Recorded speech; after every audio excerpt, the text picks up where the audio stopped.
ओटवणे गावचा सुपुत्र प्रसिद्ध युवा दृश्य कलाकार रोहित सुरेश वरेकर याच्या दिल्ली येथील उमरा या पहिल्या एकल कला प्रदर्शनाला उत्स्फूर्त प्रतिसाद लाभतोय।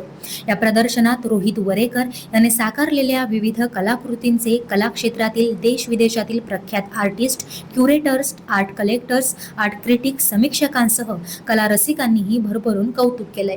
गेला 1.5 महिना हे प्रदर्शन कला रसिकांसाठी खुले आहे।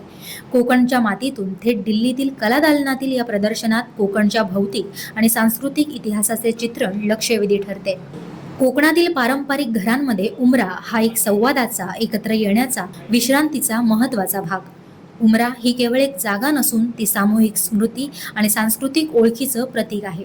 त्यामुळे उमरा हे प्रदर्शन आठवणी, संवाद, नातेसंबंध आणि पिढ्यानपिढ्या पुढे जाणाऱ्या सांस्कृतिक ज्ञानाचं साक्षीदार बनलंय। पुनर्प्राप्त लाकडाचा वापर करून शिल्प, स्थापत्यकला, कोरीव काम आणि इतर माध्यमातून नवीन कलाकृती रोहित वरेकरने निर्माण केल्या आहेत। त्याची प्रत्येक कलाकृती हरवत चाललेल्या घरांची, बदलत्या भूभागाची आणि विस्थापित होत असलेल्या सांस्कृतिक स्मृतींची कथा आहे।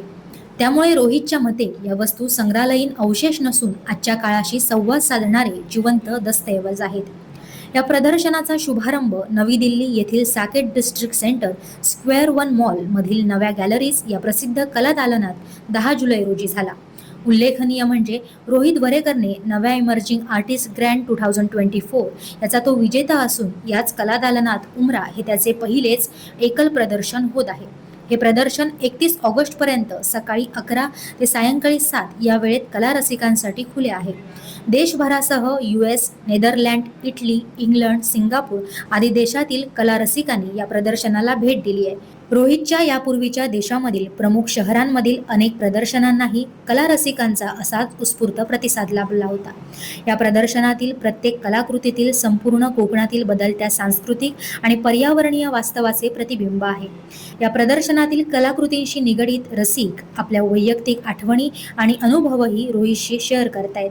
हरवत चाललेल्या वास्तू, विस्मृतीत जाणाऱ्या परंपरा आणि निसर्गाशी असलेल्या मानवी नात्यांचा पुनर्विचार करण्यासाठी हे प्रदर्शन रसिकांना खुणावत आहे। आधुनिक समकालीन कलेच्या माध्यमातून स्थानिक इतिहास, लोकस्मृती आणि पर्यावरण यांना या प्रदर्शनातून जागतिक पातळीवर नेण्याचा रोहित याचा हा प्रयत्न उल्लेखनीय ठरतोय।